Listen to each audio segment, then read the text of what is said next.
अस्सलाम वालेकुम dear students, उम्मीद है आप सब खैरियत से होंगे। आज हम क्लास 9 के न्यू मैथ का चैप्टर नंबर 13 स्टार्ट करने लगे हैं, जो कि है प्रोबेबिलिटी के बारे में, जिसको उर्दू में एहतमाल कहते हैं। इसका मतलब होता है कि किसी इवेंट के होने के कितने चांसेस हैं, किसी चीज़ के होने के कितने चांसेस हैं, कितने इम्कानात हैं। और उसके लिए 13.1 से हम स्टार्ट करेंगे। क्वेश्चन नंबर 1 में कहा गया है, Arshad rolls a dice with sides labelled LMNOPU। What is the probability that the dice lands on consonant. आपके पास जो है एक लूडो का दाना है और उसको जब रोल किया जाता है तो उस पे लिखा हुआ जी, एक साइड पे L है, दूसरी साइड पे M है, फिर NOPU। 6 साइड्स होती हैं लूडो के दाने की, तो उस पे LMNOPU लिखा हुआ है। अब आपने इसमें बताना है कि कॉन्सोनेंट के आने के कितने चांसेस हैं। सबसे पहले इसमें हमने सैम्पल स्पेस बनानी होती है, जो कि एक इवेंट के होने की तमाम पॉसिबिलिटीज़ होती हैं। सबसे पहले एस डेवलप होगा। एस इज़ इक्वल टू क्या होगा, इसको हमने सेट की शक्ल में लिखना है। तो सेट में तो हम सारी ही पॉसिबिलिटीज़ लिख लेंगे कि लूडो के दाने को रोल करने पे क्या क्या आ सकता है।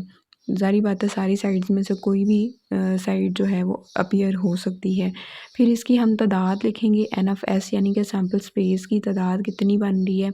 L1, M2, N3, O4, P5 और U6। इसका मतलब है ये सैम्पल स्पेस की तादाद 6 है, उसको एन ऑफ एस से ज़ाहिर करेंगे। Let A be the event of getting the consonant.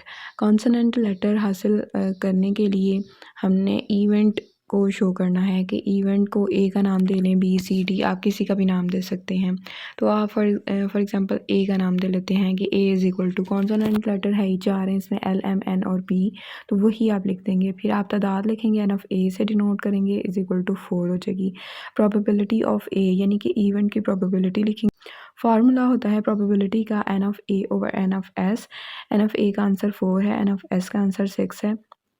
2 के टेबल से आप इसको कट कर सकते हैं। 2 2 ज़ा 4, 2 3 ज़ा 6, तो आंसर क्या आ जाएगा, 2/3। आपको यहाँ पे गिवन स्टेटमेंट जो LAB the event of getting the constant लिखने की ज़रूरत नहीं है। आप सिंपली ए से डिनोट करके इसको सॉल्व कर सकते हैं। बाकी आप लिखना चाहे तो लिख सकते हैं, और लास्ट वाली लाइन भी आपकी मर्ज़ी है, ऑप्शनल है वो। उसके बाद उन्होंने बताया हुआ है कि शाज़िया जो है वो throws a pair of fair dice, मतलब कि लूडो के 2 दाने वो फेंकती है। What will be the probability of getting sum of dots is at least 4। तो सबसे पहले तो आपने 2 लूडो के दानों को फेंकने की सैम्पल स्पेस बनानी है, और उसका तरीकाकार ये होगा कि आप फ़र्ज़ कर लें कि लूडो के एक दाने पे 1 आता है, दूसरे पे भी 1 आता है, एक पे 1 आता है, दूसरे पे 2 आता है, एक पे 1 आता है, दूसरे पे 3 आता है, एंड सो ऑन। इसी तरीके से डेवलप करेंगे। इसको करने का तरीकाकार ये है कि कॉलम वाइज़ देखें, गिनती लिख ली आपने 1 से 6 तक, फिर 1 से 6 तक, फिर 1 से 6 तक, और 6 मरतबा आपने ऐसे कर लिया। फिर आपने क्या करना है कि पहले वाले कॉलम में सारों में 1, दूसरे वाले में 2, तीसरे वाले में 3, चौथे वाले में 4, फिर 5, फिर 6 लिख लेना है। ये इसका सबसे आसान तरीका है। फिर आप इनके आसपास ब्रैकेट्स लगा लें, और शुरू और एंड में आप करली ब्रैकेट लगा लें, तो ये आपकी सैम्पल स्पेस बन जाएगी। अगर आप ऐसे भी लिख लें तो कोई मसला नहीं है, लेकिन आपको ये जो है रोज़ और कॉलम्स बनाने की ज़रूरत नहीं, सिर्फ आपको समझाने के लिए बताए गए हैं। सैम्पल स्पेस की टोटल तादाद बनेगी 36। एन ऑफ एस 36 बनेगा, क्योंकि 6 6 तक 36 होता है। ये बहुत आसान है। उसके बाद आपने इवेंट को ए का नाम दे दिया, तो ए में आपने वो वाले पेयर्स कंसीडर करने हैं जिनको अगर आप ऐड करें तो आंसर, उन्होंने कहा एटलीस्ट 4 आए, कम अज़ कम 4 आए। इसका मतलब है ज़्यादा से ज़्यादा कोई भी आंसर आ सकता है। 5 हो सकता है, 6 हो सकता है, 7 हो सकता है, 8 9 10 11 12 कुछ भी हो सकता है, ठीक है। दोनों लूडो के दानों के नंबर्स को जमा करने से आपका आंसर कम से कम 4 आना चाहिए। तो ज़्यादा से ज़्यादा तो कुछ भी हो सकता है, ठीक है, with in the given range, मतलब 12 तक हो सकता है। ज़्यादा से ज़्यादा यही होगा ना कि दोनों पे 6 आ जाए, तो फिर 12 हो जाएगा दोनों का सम। तो इस तरीके से आपने वो सारे पेयर सेलेक्ट करने हैं कि जिन पे 4 से लेके 12 तक टोटल कुछ भी आता है, ठीक है। तो इसकी तादाद आप लिखेंगे तो n of A is equal to 33 आएगी, और उसके बाद आप फार्मूला पुट कर देंगे, P of A is equal to n of A over N of S, 33/36। तो इसको आप कट करेंगे 3 के टेबल से, तो 11/12 आंसर आ जाएगा। इसके अलावा सेकंड इवेंट उन्होंने कहा है कि दोनों डॉट्स को अगर आप मल्टीप्लाई करें तो आंसर जो है वो 5 to 10 आना चाहिए। तो असूलन इनको फ्रॉम 5 to 10 करना चाहिए था, लेकिन उन्होंने बिटवीन का हुआ है। पर आंसर में उन्होंने जो है 5 और 10 को भी कंसिडर किया, तो हम भी करेंगे। तो इसके लिए हमें पहले सैंपल स्पेस का नंबर लिखना पड़ेगा, n of s is equal to 36, जो कि सेम है, हमने शुरू में ही कैलकुलेट कर लिया था, बार बार कैलकुलेट नहीं करेंगे। अब हम इवेंट की पॉसिबिलिटीज़ लिख लेते हैं कि दोनों को, अगर हम दोनों डॉट्स के नंबर्स को मल्टीप्लाई करें तो 5 या 5 से लेके 10 तक कोई भी डिजिट आ सकता है। तो 1 5 ज़ा 5, फिर 1 6, 2 3, 2 4, 2 5, 3 2 एंड सो ऑन। और इस तरह ही एन ऑफ बी बनेगा 11, इसमें सेट्स बनेंगे। तो आप प्रोबेबिलिटी ऑफ बी लिखेंगे, n of B over N of S, 11/36, यही आंसर है। फिर उसके बाद थर्ड ऑप्शन है कि the difference between both the dots is equal to 4। दोनों डॉट्स यानी कि दोनों जो लूडो के दाने हैं उनके नंबर्स का अगर आप डिफरेंस लेंगे, फ़र्क लेंगे, बड़ी में से छोटी वाली को माइनस करेंगे तो आंसर 4 आना चाहिए। तो 1 5 का डिफरेंस 4 है, 2 6 का भी 4 है, 5 1 का 4 है और 6 2 का 4 है। और यानी कि ये तीसरा इवेंट है, तो सी का नाम दे। फार्मूला में वैल्यू पुट करेंगे, n of C over N of S, 4/36, 4 1 ज़ा 4, फिर 9 ज़ा 36 हो जाएगा। फिर फोर्थ ऑप्शन में मैंने कहा number at least 5 on the first dice and the number at least 4 on the second dice, यानी कि पहले वाले लूडो के दाने के ऊपर कम अज़ कम 5 आए और दूसरे वाले पे कम अज़ कम 4 आए, तो हम इसको डी का नाम दे देते हैं इस इवेंट को। तो आपने देखना है कि कम से कम 5, ज़्यादा से ज़्यादा क्या 6 ही आ सकता है। इसी तरह कम से कम 4 और ज़्यादा से ज़्यादा 6 आ सकता है। तो आपने वो वाले सेट्स को निकालना है कि जिसमें लूडो के पहले दाने के ऊपर कम से कम 5 हो और ज़्यादा से ज़्यादा 6 हो। तो 5 4 5 5 5 6, ये 5 वाली सीरीज़ होगी। इसके अलावा 6 4 6 5 6 6 होगा, क्योंकि उन्होंने कहा हुआ है कि एटलीस्ट 4 आना चाहिए सेकंड पे, और ज़्यादा से ज़्यादा तो कुछ भी हो सकता है। तो 4 भी हो सकता है, 5 भी हो सकता है, 6 तक कुछ भी हो सकता है, क्योंकि 6 से ज़्यादा तो लूडो के दाने पे नंबर होते नहीं हैं। ठीक हो गया। फार्मूला में वैल्यू पुट कर दें, n of D over N of S. D कितने हैं सेट्स 6, और एन ऑफ एस तो शुरू में फाइंड किया था 36 है, 6 1 6 6 6 36 हो जाएगा। ए 1 alphabet is selected eight random from the word mathematics, find the probability of getting vowel. अच्छा जी, मैथमेटिक्स उन्होंने आपको वर्ड दे दिया है और उसमें से आपने सेलेक्ट करना है कि वाउल लेटर्स कितने होंगे। लेकिन सबसे पहले आपको सैम्पल स्पेस बनानी पड़ेगी, तो एन ऑफ एस निकालना पड़ेगा। तो आपने मैथमेटिक्स के सारे अल्फ़ाबेट्स को गिन लेना है। तो 2 4 6 8 10 11 बन रहे हैं, तो एन ऑफ एस 11 होगा।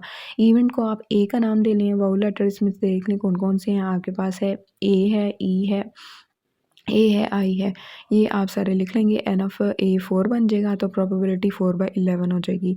फिर उसके बाद है कि कॉन्सोनेंट और ई के चांसेस कितने हैं। कॉन्सोनेंट लेटर आप देखें इसमें कौन कौन से हैं। एम कॉन्सोनेंट है, T H M T C S, ये सारे कॉन्सोनेंट लेटर्स हैं। तो एन ऑफ बी यानी सेकंड इवन के आउटकम्स हैं वो 7 हो सकते हैं। प्रोबेबिलिटी में वैल्यू जो होगी वो 7/11 हो जाएगी।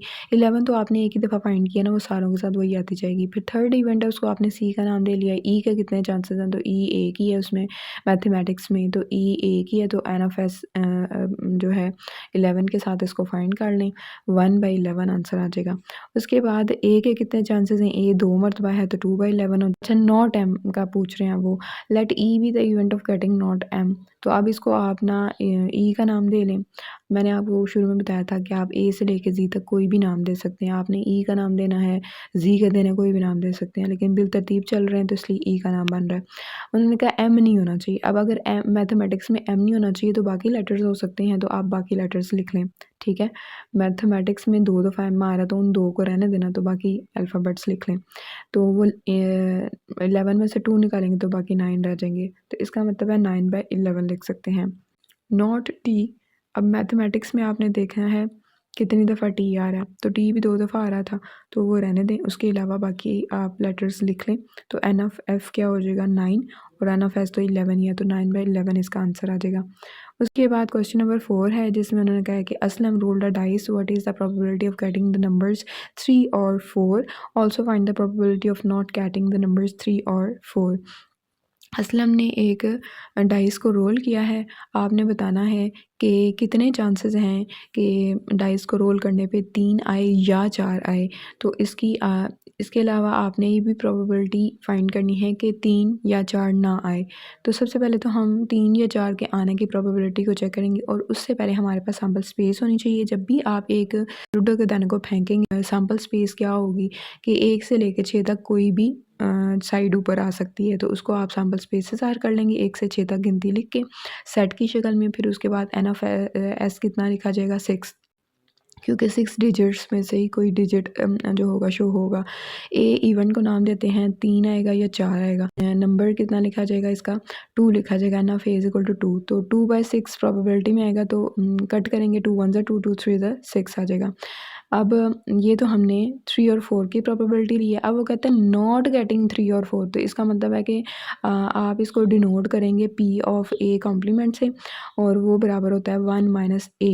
अब इसका मतलब पता है क्या होता है कि जो चीज़ आपको नहीं चाहिए ना उसको 1 में से माइनस कर देते हैं, तो आपके पास जो आंसर आएगा ना, तो वो प्रोबेबिलिटी ऑफ ए कॉम्प्लीमेंट आ जाएगा। कॉम्प्लीमेंट वो इसलिए लगा रहा है क्योंकि नॉट वर्ड यूज़ हुआ है ना, इस वजह से।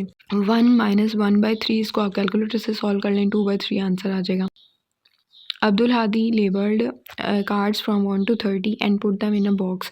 अब्दुल हादी नाम का एक बंदा है और उसने कार्ड्स को लेबल किया 1 से लेके 30 तक और उनको एक डिब्बे में डाल दिया। He selects a card at random, वो कोई एक कार्ड अंदर से सिलेक्ट कर लेता है। What is the probability that selected card containing the number 25, कितना चांसेस हैं कि 25 वाला कार्ड आएगा।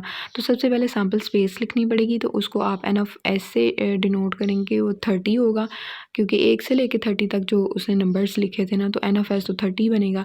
फिर ए आप इवेंट का नाम रख लेते हैं, तो 25 नंबर आने के कितने चांसेस। जब हर कार्ड पे एक नंबर लिखा है तो 25 के आने का भी एक ही चांस है, एक ही 25 नंबर वाला कार्ड होगा ना, तो एन ऑफ ए 1 लिखा जाएगा। प्रोबेबिलिटी ऑफ ए में लिखेंगे n of A over N of S, तो 1/30 हो जाएगा। Probability of getting the number 25 is 1/30। फिर 17 to 22 का वो कह रहा है, तो यहाँ भी बिटवीन कह रहा है फ्रॉम 17 to 22 होना चाहिए था, लेकिन है आप इसको शामिल करेंगे अब 17 से लेकर 22 तक, तो 17 18 19 20 21 22 तक सारी काउंटिंग लिख लेनी है। इनको काउंट करेंगे तो वो 6 बनेगा। N of B second event of B का नाम दिया, तो एन ऑफ बी 6 हो जाएगा और टोटल आपके पास पॉसिबिलिटीज़ जो हैं वो 30 हैं। 6/30, 6 1 6 हो जाएगा और 6 5 30 हो जाएगा। थर्ड पार्ट है नंबर एटलीस्ट 20, कम अज़ कम 20 होना चाहिए, तो ज़्यादा से ज़्यादा कितना होना हो सकता है 20 21 22 23 24 25 26 27 28 29 30, यानी 20 21 22 23 24 25 26 27 28 29 30, यानी 30 तक कार्ड है ना, तो 30 तक ज़्यादा से ज़्यादा रेंज हो सकती है। आप इनको काउंट कर लें, ये 11 होंगे, तो इसको सी का नाम दिया, तो एन ऑफ सी और एन ऑफ एस करेंगे तो 11/30 आंसर आ जाएगा। अब वो कहते हैं नंबर नॉट 27 एंड 29, 27 और 29 नहीं होना चाहिए, तो पहले आप 27 और 29 की प्रोबेबिलिटी फाइंड कर लें वो कितनी होगी। वो सारी बात है कि 2 नंबर हैं, तो 2/30 हो जाएगा, तो काटेंगे तो 1/15 हो जाएगा, क्योंकि वो 2 1 2 हो जाएगा, 2 15 से 30 होता है। अब आपने नॉट वाला फार्मूला अप्लाई करना है, तो इसका मतलब है इसी इवेंट को आप कॉम्प्लीमेंट के साथ शो करेंगे। P of D complement is equal to 1 minus P of D, यानी कि जो आपके पास नोन आप डाटा है ना, उसको आपने 1 में से माइनस कर देना है। जो आंसर है ना पी ऑफ डी का, उसको 1 में से माइनस करेंगे तो ऑटोमेटिकली आपके पास जो नॉट 27 29 उसकी प्रोबेबिलिटी आ जाएगी। तो 1 माइनस पी डी करेंगे तो 1 माइनस 1/15 होगा। कैलकुलेटर से इसको सॉल्व करें, बटे वाला जो है बटन है आपके कैलकुलेटर पे, उसको यूज़ करें, तो आपके पास 14/15 आंसर आ जाएगा। कोशिश करें जिस तरह ओवर में आंसर्स गिवन हैं वैसे ही आप लिखें। और उसके बाद है नंबर नॉट बिटवीन 12 to 15, तो आपने 12 to 15 को पहले कैलकुलेट कर लेना। 12 13 14 15 कितने डिजिट्स बने 4, तो प्रोबेबिलिटी होगी 4/30। 2 2 ज़ा 4, 2 15 ज़ा 30, तो 2/15 है, तो 1 में से इसको माइनस कर दें। 1 माइनस 2/15 करेंगे तो नॉट वाली प्रोबेबिलिटी निकल आएगी। अच्छा, यहाँ पे ना ब्रैकेट की थोड़ी सी गलती हुई है कि 1 माइनस उन्होंने ना पी ई लिखा हुआ है ना, तो आप पी को अलहदा लिखेंगे और ई को ब्रैकेट में लिखेंगे और सॉल्व करेंगे तो 1 माइनस 2/15 का आंसर 13/15 आ जाएगा। क्वेश्चन नंबर 6 है the probability that Ayesha will pass the examination is 0.85, what will be the probability that Ayesha will not pass the examination. Ayesha जो है पेपरों में पास हो जाएगी, एग्ज़ाम्स में पास हो जाएगी, उसकी प्रोबेबिलिटी 0.85 है और कितने चांसेस हैं कि वो पास नहीं होगी वो हमने कैलकुलेट करना है। तो अगर पी ऑफ ए 0.85 है तो नॉट पास वाले में से 1 में से जो है इसको माइनस करना पड़ेगा, तो है पी ऑफ ए डैश या ए कॉम्प्लीमेंट क्या होगा 1 minus P of A. 1 minus 0.85 करेंगे तो 0.15, यानी कि अगर 85% उसके पास होने के चांसेस हैं तो ना पास होने के चांसेस जो है 15% होने चाहिए, तो 0.15 आंसर आ जाएगा। क्वेश्चन नंबर 7 में कहते हैं कि Tabish tossed a fair coin and rolled a fair dice once. Tabish ने एक कॉइन को जो है टॉस किया है, उछाला है और उसको and rolled a fair dice once, और इसी तरह एक लूडो के दाने को उसने रोल किया है। Find the probability of following events. तो आपने प्रोबेबिलिटी फाइंड करनी है। नंबर 1 है tail on coin and at least 4 on dice. अब जब आप सिक्के को उछालते हैं यहाँ उस पर हेड आता है या टेल आता है, ठीक है, जिसको आप अक्सर कहते हैं चिटपट, ठीक है, हेड आएगा या टेल आएगा।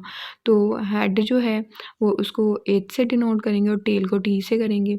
इसी तरह डाइस को रोल करेंगे तो उसमें प्रोबेबिलिटी क्या बनेगी कि 1 से लेकर 6 तक कोई भी डिजिट अपीयर हो सकता है। तो आप इसको सैम्पल स्पेस बनाने के लिए इस तरह से कर लें, कॉइन को जो है एच टी यानी हेड टेल की हेडिंग दे लें और 1 से लेके 6 तक जो डाइस है उसके लिए दे लें। फिर उसके बाद आपने जो है head tail head tail head tail head tail सब में लिखते जाना है, ऊपर से नीचे अगर आप देखें ना। फिर सबके साथ आपने 1 से लेकर 6 तक काउंटिंग लिख देनी है। आप ऐसे भी कर सकते हैं और फिर उसके बाद सैम्पल स्पेस को आप किस तरह से शो करते हैं, इसके शुरू और आखिर में आप ब्रैकेट लगा देते हैं, करली ब्रैकेट। तो इसका नंबर ऑफ सैम्पल स्पेस आपने निकालनी हो तो आप इसको गिन ले के कितने बनते हैं, 2 4 6 8 10 12 बन रहे हैं, ठीक है। तो NFS 12 होना चाहिए। तो ये टेबल आप ना भी बनाएं तो भी हो जाता है, सिर्फ आपको समझाने के लिए यहाँ पे बनाया गया है, ठीक है। इसके अंदर जो गिवन डाटा ना वो आपने लिखना है लूडो के दाने पे। या हेड के साथ 2 आएगा, या हेड के साथ 3 आएगा, या 4 आएगा, या 5 आएगा, या 6 आएगा। इसी तरह या टेल के साथ 1 आएगा, या 2 आएगा, या 3 या 4 या 5 या 6 आएगा। तो आपके पास जो गिवन इवेंट है उसमें पूछा हुआ है कि टेल आए कॉइन के ऊपर और कम अज़ कम 4 आए डाइस के ऊपर, ठीक है। तो टेल का मतलब ये है कि टेल वाली ऑप्शंस आप देख लें, ठीक है। और कम अज़ कम 4 अगर डाइस पे आए तो ज़्यादा से ज़्यादा क्या हो सकता है, 5 या 6 हो सकता है। इसलिए आपने T4 T5 T6 को सिलेक्ट करना है। ये आपने ज़हन में रखना है कि रिक्वायरमेंट क्या है, उस हिसाब से आपने सेलेक्ट करने हैं सेट्स। क्योंकि उन्होंने टेल का कहा है तो टेल वाली ऑप्शन में जाएंगे, लेकिन 1 2 3 इसलिए नहीं सिलेक्ट कर रहे क्योंकि क्वेश्चन में डाइस के ऊपर 1 2 3 की रिक्वायरमेंट नहीं है, 4 से ऑनवर्ड की रिक्वायरमेंट है। एटलीस्ट 4 है, यानी कि कम अज़ कम 4 हो तो ज़्यादा से ज़्यादा कितना हो सकता है, 5 या 6 हो सकता है। तो इसलिए वो वाली ऑप्शन सेलेक्ट करेंगे। तो T4 T5 T6 हो जाएगा। तो इसके नंबर गिन लें, 3 हो जाएंगे। तो NFS 12 था हमारे पास, तो NFE ओवर NFS 3/12 करेंगे तो 3 1 3 3 4 12 हो जाएगा।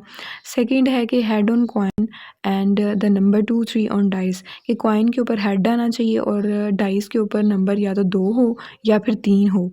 तो इसलिए हेड के साथ हम 2 लिखेंगे या 3 लिखेंगे।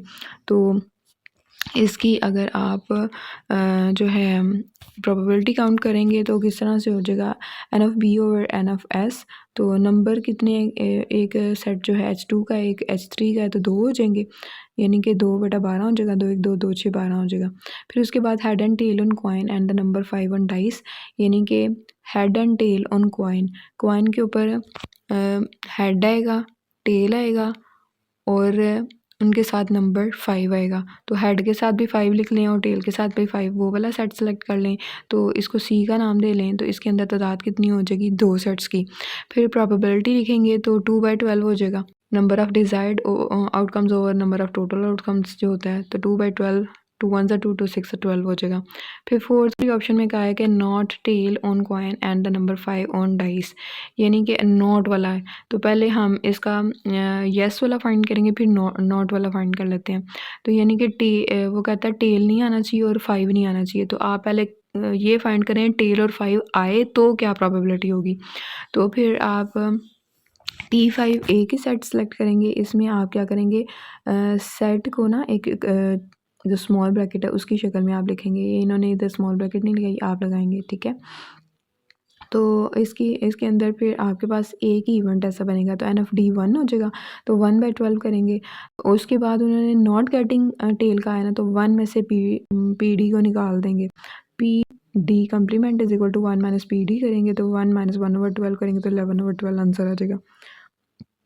फिफ्थ पार्ट है not head on coin and the number 5 and 2 on dice, यानी कि कॉइन में हेड नहीं आना चाहिए और डाइस के ऊपर नंबर 5 और 2 नहीं आना चाहिए। तो पहले आप इसको फाइंड कर लें, हेड नहीं आना चाहिए और हेड के साथ 2 और 5 नहीं आना चाहिए। तो ये वाला सेट आप निकाल लें, एज के साथ 5 वाला सेट और एज के साथ 2 वाला सेट आपने निकाल लिया, तो ये 2 हो जाएंगे। तो 2/12 तो 1/6 आंसर आ जाएगा। फिर उसके बाद आपने नॉट गेटिंग वाला करना है।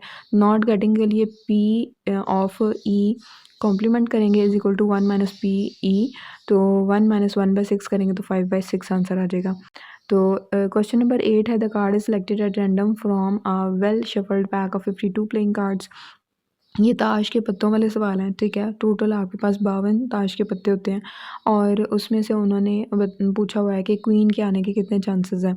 तो इसको हम टोटल उन्होंने अगर 52 कार्ड्स के हैं तो NF/S 52 हो जाएगा और उसमें से आपने देखना है कि क्वीन के आने के कितने चांसेस हैं। तो 4 किंग होते हैं, 4 क्वीन होती हैं, तो इट मीन्स के 4/52 प्रोबेबिलिटी बनेगी। तो 4 1 4 4 13 52 होता है, तो 1/13 आंसर आ जाएगा। फिर वो कहता है ना क्वीन हो और ना ही जैक हो। तो जैक के आने के भी 4 चांसेस होते हैं और क्वीन के भी 4, तो टोटल कितना हो जाएगा 8। तो इसका मतलब है 8/52 होगा।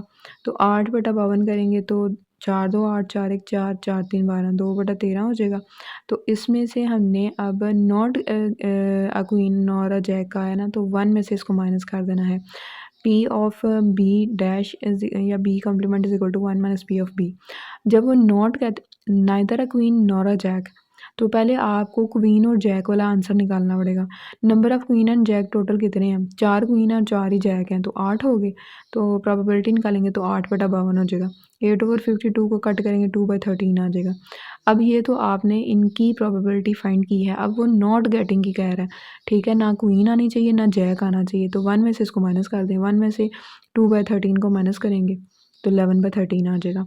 फिर वो कहता है card is chosen at random from a pack of 52 playing cards, find the probability of getting a jack. Total card आपके पास 52 है, तो NF/S 52 हो जाएगा। इवेंट को आप ए का नाम देख लें। जैक आपके पास 4 होते हैं, तो आप क्या करेंगे NF/A ओवर NF/S करेंगे, 4/52 करेंगे, 1/13 आंसर आ जाएगा। क्वीन हो, किंग हो, जैक हो, तो इन सब के लिए यही जो है आंसर निकलेगा। नो डायमंड कहता है, डायमंड नहीं निकलना चाहिए। अब इसमें से वो कहता है कि तो आपने देखना है कि डायमंड वाले कार्ड कितने होते हैं, वो 13 होते हैं, ठीक है। तो 13 डायमंड वाले होते हैं, 13 करके ना 4 तरह के कार्ड होते हैं। हार्ट शेप भी होते हैं, स्पेड भी होता है एंड सो ऑन। तो नंबर ऑफ़ डायमंड कार्ड्स 13 होते हैं, तो NF/B 13 बन जाएगा। तो प्रोबेबिलिटी निकालेंगे तो 13/54 1/4 आंसर आ जाएगा। इसी तरह से अगर नॉट डायमंड की वो बात करेंगे तो 1 में से इसको माइनस कर दें, 1 में से 1/4 निकलेगा तो 3/4 आंसर आ जाएगा।